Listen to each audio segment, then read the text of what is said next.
Voters heading to the polls. I want the city to have better transport. Caplin News is live with election poll preview in South Florida. The race for governor in key states happening now. I think the thing that stands out the most about this in Virginia's race this year is this is a Trump election. Our DC Bureau is live with more election day coverage. And aid to Jamaica. Words cannot express what it feels like. A local nonprofit delivering essentials post-Hurricane Melissa. These stories and more coming up on Newsbreak. Hello, South Florida. I'm Paula Sirignano. I'm Valentina Gaspari. Today is Tuesday, November 4th, 2025. Live from the Lee Caplin School of Journalism and Media in North Miami, this is Caplin News.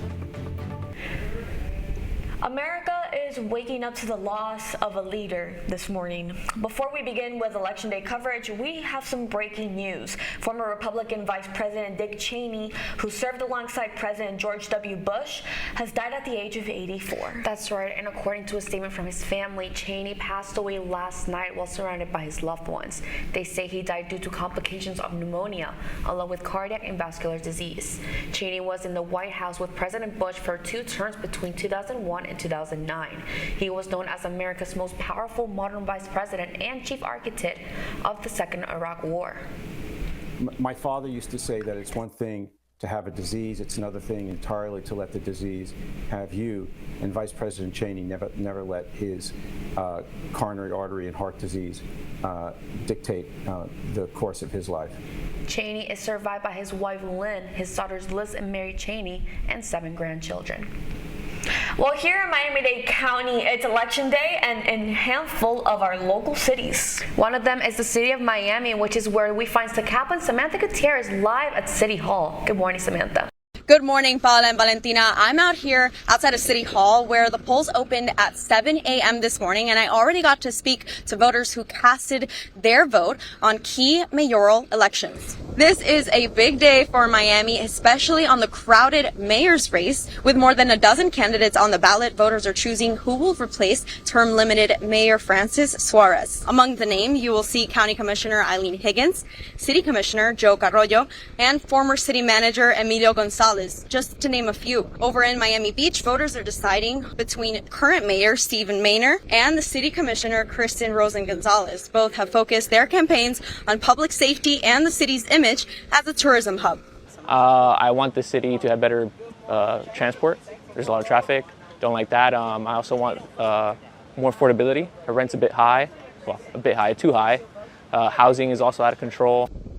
Beyond Miami and Miami Beach, voters in Hialeah are also heading to the polls to choose their next mayor, a race that's drawn plenty of attention. It's not just top seats on the line. Homestead has other decisions on today's ballot. One could extend the mayor's term limits. In Surfside, a special election is focused on 4 ballot questions. Polls everywhere close at 7 p.m. and shortly after we'll receive the results and keep you posted on caplinnews.fiu.edu. Outside of City Hall, Samantha Gutierrez, Caplin News.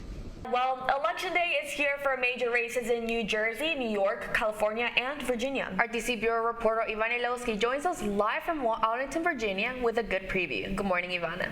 Good morning, and some are calling this a Trump-focused election season. With 2 of the major races happening here in Virginia, voters have already started to cast their ballots early this morning in person. But 2 million votes have already been casted in early votings, which sets a record for the state of Virginia in a non-presidential election. I think the thing that stands out the most about this in Virginia's race this year is this is a Trump election.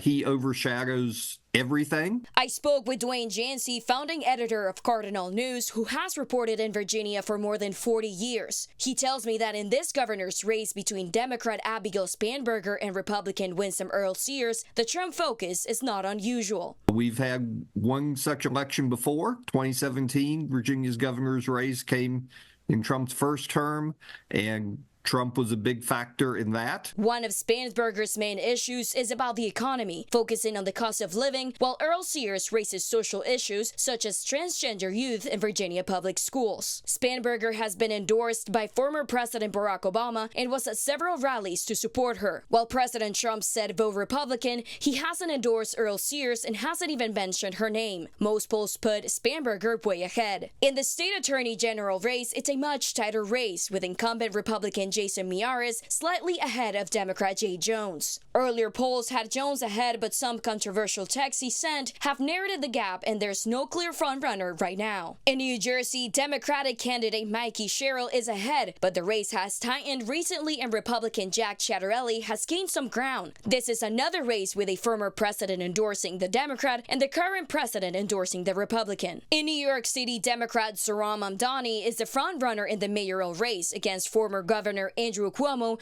running as an independent, and Republican candidate Curtis Sliwa. Instead of supporting Sliwa, Trump endorsed Andrew Cuomo the day before the election, writing on Truth Social that Mamdani is a communist and to vote for Cuomo or else. President Trump has said if Mamdani wins, he will be reluctant to send federal funding to his hometown of New York City, even though it would be illegal for a president to do that. Over on the West Coast, California voters are deciding on a proposition to redraw congressional districts that could add up to 5 Democratic seats in the U.S. House. This in response to an effort by Texas Republicans to add 5 Republican congressional seats. Most polls show Proposition 50 will pass. And in addition to those 2 million early votes in Virginia, the Associated Press reports that records were broken across the nation with early votings, with California at 7 million and New York City at 800,000. Reporting live in Arlington, Virginia, I'm Ivan Ilewski, Caplin News. People from the Caribbean are still waking up to a new version of their islands. Marking a week since its landfall, Hurricane Melissa left a lot of destruction, and local organizations are putting in the effort to help. Caplin News reporter Laura Iglesias shows us how specifically Global Empowerment Mission is stepping up. Hurricane Melissa might have already passed, but this doesn't mean that the impact is over. Many are still needing help, and GEM is there on the mission. They're packing essential kits on the daily with volunteers coming to help. This is how Jamaica looks just days after this Category 5 storm made landfall, causing severe damage and flooding in Cuba, Haiti, and impacting Northern Caribbean. Being here and looking at my country and seeing just how it looks like a bomb dropped on it, like it's just, words cannot express what it feels like. Damage has been done, but organizations like Global Empowerment Mission are looking to help. GEM's mission is simple: to deliver the most aid to the most people in the shortest amount of time. Had a major surge of volunteers starting, I want to say, Halloween Day, so October 31st. We had over 500 people here helping us make our boxes. I believe the production for that day was over 2,000 of our family GEM kits. Each kit services a family of 2 for 24 to 48 hours. So that's around 6,000 to 8,000 families that were supported. I've got 5. This work wouldn't be possible without donors and volunteers. They spent hours sorting through sweatpants and hoodies, organizing shoe slides, and preparing boxes for shipment. Happy to come today and be a part of the helping community. I felt so helpless not being able to be there in Jamaica or be able to help monetary. So I was happy to be here to help everyone come together and do what we have to do to help our country.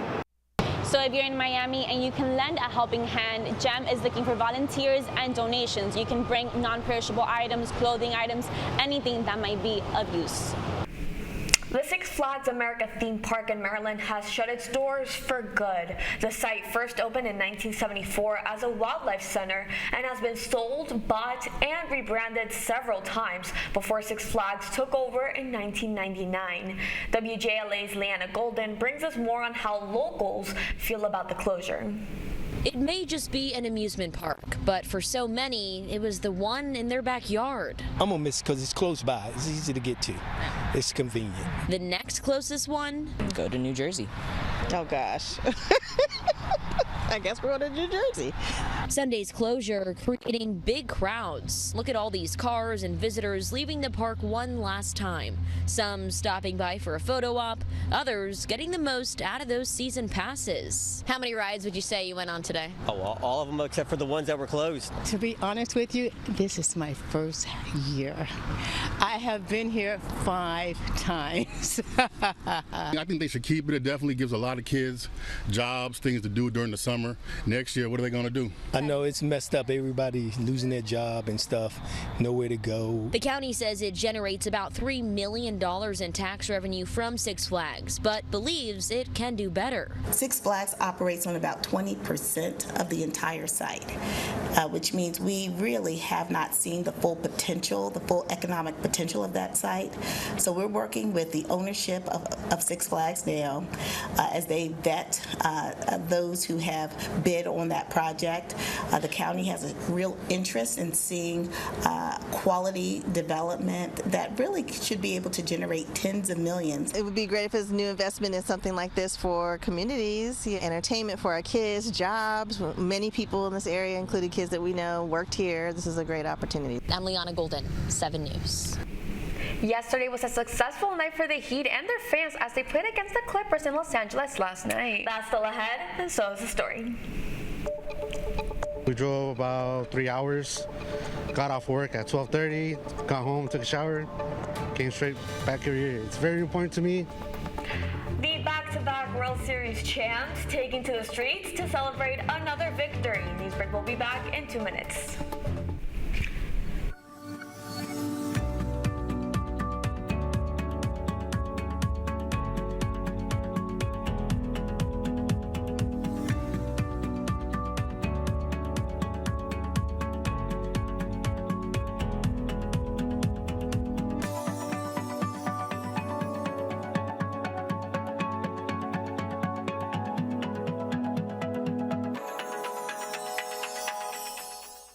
See us dream.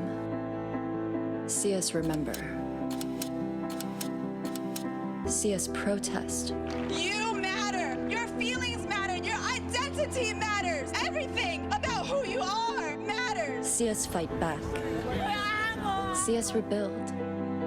See us shatter stereotypes. See us inspire. See us united. See us now. There are 16 million children struggling with hunger in America. That's 1 in 5 daughters, sons, neighbors, and classmates who don't know where their next meal is coming from. Yet billions of pounds of good food go to waste every year. It's time we do something about it. Feeding America is a nationwide network of food banks that helps provide meals to millions of kids and families in need. Visit feedingamerica.org to help them feed even more.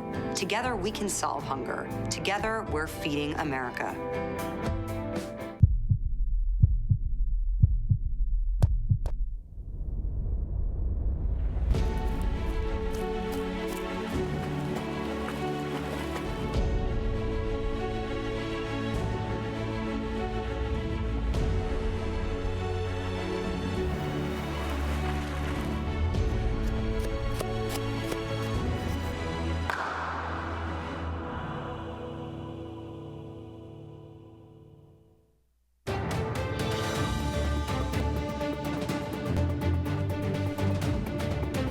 The streets of Los Angeles are packed with Dodgers fans near and far.